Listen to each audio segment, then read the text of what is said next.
If you think that you have to have a big team to have a successful online business, today's episode is for you because I used to think the exact same thing, but I have learned that is absolutely not the case. This is the Authentic Brand Builders Podcast with Michelle Knight. Welcome back to another episode, Authentic Brand Builder. I am excited to be back, and today we're going to talk all about building a team. This is such a hot topic inside of my academy. Pretty much every other week I am asked about team members, onboarding, how many people that you need, big projects, when do I hire a team, how do I hire a team, what happens if you don't like your team, all of these different questions. And honestly, this is a subject I'm obsessed with because I used to think that I needed a big team to be successful, and I'm going to share a little bit more about my journey with hiring a team in just a few minutes. But I quickly realized that that was not the right strategy for me as a business owner. And so I wanted to offer a different perspective. I wanted to share my story, and I wanted to share what I have actually found works for most entrepreneurs when it comes to hiring and building a team. Because so much of the messaging online is if you don't have a team, you won't be successful. It's very much if you don't have this, you can't have this.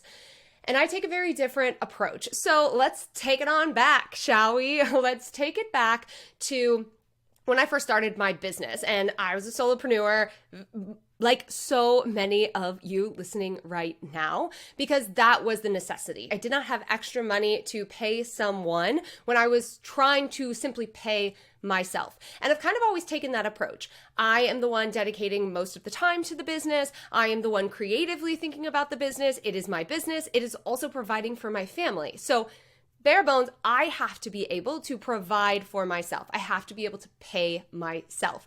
And this is something that we teach inside of the academy where we actually share, how do you pay yourself from a legal perspective and all of those different pieces, because I get it. That's a conversation for another day.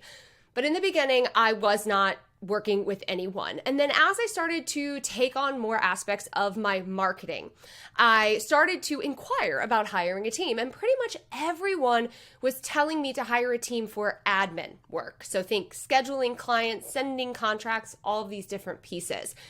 It just never sat right with me. I was kind of like, why would I hire someone to do the things that could be automated? Like, why would I hire someone to schedule my clients when I could just set up my availability and have my clients choose a time? So I started to think about the areas in my business where I didn't need to be in that aspect. And if I hired someone, I would most likely be making money as a result of hiring them. And that's where hiring a VA for contracted work for specifically marketing came into play. So I remember my very first hire. I was so scared. I was actually in New York for a mastermind and I hired someone. I paid them $60 to create a landing page. Like that was it. But I was so freaking nervous. But I realized really fast that that's, time that I freed up to ultimately have them build a landing page gave me time to focus on different aspects. Not to mention this landing page was for a live event, like a webinar, and I think a freebie as well at the time, which would make me money in the long run. It was getting people who were right for me into my community, into my world. I was hosting a live event and I was selling something. So I could immediately just say, oh, I see the ROI. So that happened for quite some time. I actually worked primarily with contracted work with a specific VA that we worked for many years together. And anytime I had a project coming up, I would message her and say, hey, I'm looking for help with this, this, and this. Can you help me? And that's how it started. Then I started to receive a lot of messages in 2019, as many online entrepreneurs who were around the six-figure mark were getting as well, which was you absolutely need a team to go above six figures. That if you don't have a team, you aren't going to be able to. So I started looking into what that might look like. And I kind of went all freaking in on this, thinking that it was the only way to grow. Looking back now, I should have been way more subjective and should have dove a little bit deeper into what I wanted my day-to-day to look like. But this is the message that I was getting, and this is what I did. This is one of those lessons, right? One of the top lessons that you learn as an entrepreneur. And so I started building more of a quote unquote team. I took the VA that I had been working with and I turned her into more of a marketing manager role. I ended up hiring Delana, who's on my team today, and I brought her in as an operations manager role. I also had someone who was handling my community and handling those different aspects. And I hired an ads team. And I also went ahead and by the beginning of 2021, had even hired someone to handle those client retention emails and onboarding and things that I talked about before. This looked so cool on paper. And honestly, I felt pretty cool. I was like, look at me. I'm a CEO. I've got this whole team. I remember talking to my community about it. I felt good about it. But that changed really, really fast because I started to realize that I was spending all of my time either working with my clients, which I absolutely loved. I never gave that away. I loved doing that. But I was also spending all of my time managing, and I was spending all of my time on calls and making decisions. And while I had amazing people working for me, amazing individuals, I was still always on calls. And I quickly realized that this was not how I wanted to run my business. It was a very expensive lesson. I learned a lot. I worked with both contractors and VAs, OBMs that I truly love and still respect to this day. And I went through a couple agencies and companies that ended up not working well, not only because I didn't want to be on calls all the time and doing meetings, but also I didn't find that their work ethic and their values matched what my business was representing and also what I was investing in them, to be 100% honest. There wasn't the ROI there that I was expecting, and there wasn't the ROI there that I had kind of been led to believe. Now, I know this isn't the case for every business. I know there are some people who hire a team and love every freaking aspect of it, but that wasn't me. I had lost so much of the creative juice that I love about being a business owner that I started to kind of resent it. I started to be like, okay, I kind of want to burn all of this to the ground, if we're being honest, and start all over from scratch, because being a solopreneur and working with one person was a hell of a lot more fun than what's happening now. Now, this was in 2021 into 2022, and at the beginning of 2022, I made the decision that we needed to restructure the business. Essentially, what happened is I stripped it all back. Delana ended up becoming my only employee at the time. I don't even like calling her an employee. I keep using air quotes. She works for the brand. She works with me at Brandmerry, handling a lot of the operations, doing a good amount of our client retention. She's the person whose email you get if you email hello@Brandmerry. She's a huge staple in our community. She was a former client, couldn't ask for a better team member. And my husband, who at the time was doing a lot of my video editing and podcast editing. If you listen to our episode at the beginning of this season, you know that he's actually no longer doing that, and I get to use these fabulous AI tools with Descript. And so that kind of brings me to where we are today. And why I'm a huge advocate for people really thinking about how they want to spend their day to day, how they want to be involved in their business. Because so many people are getting the message that they absolutely have to hire a team, and usually the message that they need to hire a team member that works for the business, but that might not be what's best for you. And so there are a couple things that I recommend everyone does. I tell my clients this all the time. When you're thinking about bringing on a team member, whatever that looks like, there are a few things that I want you to think about, and I want to share those with you now. And then I'm going to share what I think the best case scenario is for actually having a team member. Okay, so number one is that you want to start to really log the things that you're doing on a day-to-day basis. I'm talking for a week, maybe even 2 weeks. Start writing down all the little things that you're doing. And take a highlighter or take a pen, red pen, and circle or highlight the things that you're like, I don't enjoy this process. That's the first step. Not even this takes a bunch of my time, but I don't enjoy this process, okay? So that's number one. Now, the second thing I want you to do that's really helpful when you're thinking about hiring a team, and also just across the board as a business owner, is to track your time. Now, we use a tool called Toggle Track, which I love. It's super easy. It's free. integrates. Delane and I both track our time and start to see where you are spending big chunks of your time. Now, I say this a lot, but a huge chunk of your time is marketing and taking care of your clients or your customers. And that is how it should be, okay? If you are spending a ton of time on admin or you're spending a lot of time on these creative tasks that you don't actually enjoy, that's where the enjoy thing comes into play, you're gonna start to see the areas where you could consider outsourcing.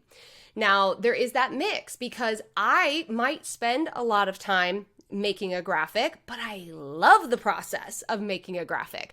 I might spend a lot of time designing a landing page, but I love the process of designing a landing page. So it's that twofold of what aren't you enjoying and where are you spending your time, and starting to find those crossovers.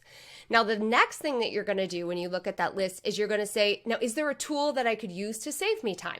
Is there a way that I could outsource this with a tool? And the one that I keep freaking preaching about is Descript. That's what I'm using right now to record this video, to record the audio. I'm going to use it to edit the video as well. And so that saves me a lot of time in editing, which is something I don't enjoy doing, but I need to do, that I don't necessarily have to pay someone for. Now, at this point, when you are assessing, like, is there a tool for this? You also want to ask yourself, like, what is important to you as a brand? Because I know a ton of people who really want awesome editing. They want the graphics, they want the text, they want the cuts, they want all of that. And I so respect them for that. That's not me. But if that's you, if that's what you want, then hiring someone might be the right strategy for you. So this is why you've really got to think about this stuff. And this is something I didn't do, which is why I love talking about it. Because why not take the lessons I've learned and share them with you? Everyone was just saying hire, hire, hire, not take these things into consideration and then hire. So at this point, you're starting to ask yourself, of the things that I don't enjoy doing that are taking a bunch of my time, what could I use a tool for possibly, and start doing some research around that. And then the other is what would be beneficial to hire someone for, okay? Then you can start doing your research around that. And what I really recommend my clients do, I just had this conversation with a client inside of the Authentic Brand Builders Academy on our monthly strategy call the other day. They're looking at moving their email platform over to a brand new platform because the old one is just not doing it. And it's one of the things that has just been on the list. And I said, you know what? Start with these projects, because that's where I started. I started with hiring someone to create a landing page, 2 landing pages for a project that I was working on. If hiring a team member seems like a lot, and it is a lot, so respectfully, if you feel those fears of like giving something up or having someone take your work or trusting someone, I get it. I've been there too. Start with these projects. Start with the project. See how they work with you. Dabble in it. Assess the work. And then you can always expand from there. So many people think that you have to, again, hire a big team or hire someone to be on your team permanently or pay them every single week or pay them a monthly retainer. That's not the only way to get support in your business. And starting with these projects can be a really great way to also assess if you work well together. And I'm a big fan of that because I think a lot of people are diving in to have somebody just take over a piece of their business. But what happens if that person leaves? What do you do? Do you know how to run that side of your business? I have another amazing client inside of the academy who worked with a team out of the gate because that's what she was being told to do. And these team members ran all of these different pieces for her. But then the team members left because they went on a different business venture or the relationship didn't work out over time. And now this person is having to relearn these different areas. And so that's one of my other tips for you. I think there's a beautiful blend between someone coming in and doing a specific aspect of your business for you, right, in place of you, and also knowing what's happening. And so this is one of the reasons that if you are hiring a team member, if you are hiring a contractor, if you're hiring someone to go ahead and handle, setting up your website or posting content to your blog or uploading your video to YouTube or whatever the different things you might be doing, Have them create some sort of video training. And some of the best VAs do this by default, and I love them for it. But all they have to do is make a simple Loom video of them going through the process. So if they're sick or they can't meet a deadline because something happened or they just don't work for you anymore, you can step in and you can fill this spot. You know, this happens a lot when people come to me for Pinterest, especially. So I teach Pinterest marketing inside of the academy.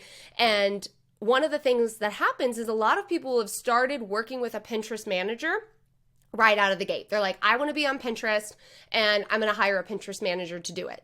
And then that person will work for them for a period of time. And either they'll decide they can't invest in that anymore, they're not seeing an ROI from it, or whatever it might be. And then they just stop because they never learned how to actually use the platform. They never learned the fundamentals. And again, I'm not saying that you should be doing everything yourself, because you should not be doing everything yourself. But as a business owner, as the one with the name behind the brand, it is important that you understand what's happening. And you also prepare yourself that if something were to happen, you understand how to step in if needed. Another piece of this from the marketing angle is you need to know.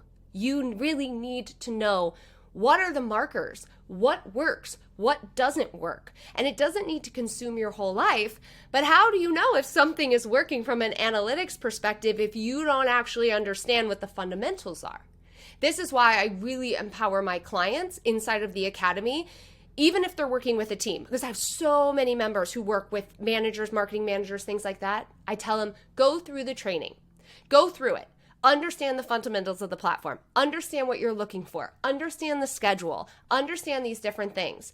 Then have a team member come in and do it, either from that training or from their own training. But now you have the confidence to offer suggestions, to look at analytics, to have these conversations with your team. And that's so incredibly powerful, because being a powerful and empowered and confident business owner is very, very important. So those are some things that I want you to consider. And here is what I always recommend my clients do when they ask me, where should I start with hiring? Marketing. Why marketing? Because you get an ROI from your investment. Because if the marketing is done well, if it is done correctly, you get leads, you're going to get traffic, you're going to get leads, and you're going to get sales. So you're making money off of that investment. And so it's really easy for you, especially as a solopreneur, especially as someone who might be busting in, to building a team. You can easily say, oh, I invested this much and we made this much. Like it's an investment in the sales. It's an investment in the business. And I also think the second place to bring somebody on as you grow, as the marketing starts working and that person is supporting you and the marketing is working and your sales start to increase and your customers increase, having someone that handles customer relations is so amazing. And I prefer to do this in-house. I know there are a ton of companies that can help with this. From my experience, that didn't work well for me because I love the personal connection with my customers. I love the personalization that we can provide. And so that's one of the reasons that I've chosen to keep that in-house. And again, that's something Delana does. So, when someone emails, she is viewing them as a person and she is responding to them, and we're having a conversation in Slack. If it's a payment issue, or someone is having a family trouble, or they need to pause something, like we're listening to all of that. And I really truly believe that this is why I've been able to retain so many customers over the years and keep my community members, whether they bought something from me, worked one-on-one with me 3 years ago, they're still on my email list. They're still checking in. They're still part of this community, sending friends my way, because we truly care for not only our community, but especially our customers. And so having someone in-house to handle customer relations is incredibly powerful. Now, people ask me a lot, like, how do you find team? And I feel like I got really lucky with this one. The place that I always start is with recommendations. So finding someone that a friend or somebody else in a mastermind has worked with, or posting in a group that you have. Does anyone have someone that they've worked with that they trust? That's a really great place to start. And that's what I've always done. And then the flip side of that is you could always use one of these platforms like Upwork or Fiverr to start with the projects and see how you work together. There's a lot of VAs who specialize in certain aspects. And I don't even know if I would call them virtual assistants, honestly. Like they're podcast managers or video editors. They have a specialty. And then you have virtual assistants who are really well versed in a lot of different areas that could support you with a lot of different areas. And then you have more of the online business manager role, which is something Delana does, which is really managing. So me being able to say, hey, this is something that we're going to be doing, and her creating an SOP, her creating the workflow, her creating the launch schedule, her giving feedback and offering feedback on different things that we're going to be implementing, her taking ownership of certain things in the business. So there's these different levels, and you kind of have to find the level that works for you. But if you're hiring someone on like a project base with the intent to expand, to do a few different things for you, keep that in mind when you're hiring someone or looking for support. Because someone who specializes in video editing, even though that might be something that you're like, I absolutely need this, I don't want to do this myself, Michelle, don't make me do it. I won't make you do anything you don't want to do. Someone who specializes in video editing, they might not be well versed in running your ConvertKit behind the scenes or updating your Squarespace. And so that's something that you want to keep in mind when you are thinking of building out a team, if building out a big team is for you. Because I've realized, as I mentioned, that it's not for me. And I really love the dynamic of having someone on behind the scenes of my business that I know and trust, that can support me, that can step in when I'm not there, who can step in with clients. And that, to me, has been exactly what I needed as a business owner. And then as projects come up or I'm working on smaller things, I know that I can go out there and I can hire someone specifically for that if we can't take care of it in-house. So please don't feel pressured to hire a big team. Please don't feel pressured to have a team, because having a team does not guarantee you will hit this number, okay? And having a team might not be what's right for you. So the last thing I'll leave you with on this episode is always think about how you want to be spending your day-to-day as an entrepreneur. This is honestly the first thing that you should do, even when you're thinking about a strategy to implement. So I say this to my marketing clients. I want you to go through a day-to-day for me. I want you to tell me how you want to be spending your time during a day, and then how much time you have for work, and then we can choose a marketing strategy to mirror that. I feel very confident that we can do that together. The same goes with building a team. Think about your day-to-day. Do you like being on meetings? Do you like having calls? What is your communication style? All of these different things will play a role in who you hire and, again, how you're spending your day to day. And this was something I wish someone would have told me before. If you hire a team, be prepared for meetings. We have a joke here. I hate meetings. I don't like meetings just as much as I don't like email chains, okay? So really take yourself into consideration. We're all about building authentic brands here. And when it comes to hiring a team, owning and really honoring your authentic voice and who you are and your authentic style and how you want to spend your day is number one. And it's going to pave the way for you bringing on the right people at the right time to do the right things for you. Because say it with me now, every business is not the same, okay? Every marketing strategy shouldn't be exactly the same. Every team should not be the same. It ain't all going to be the same. What works for one person might not work for you. And that was the case for me when building a team. And I'm so glad I know what I know now. And so if this was something you needed to hear today, or you have any questions about my experience, put them below or message me online, send me an email, brandmerry@brandmerry.com, and let's have a chat about it. Because this is something I love supporting my clients with inside of the Academy, and I wanted to share that with you today. Okay, I will be back with another episode next week. I hope you have an amazing rest of your week. I'll talk to you soon. Bye.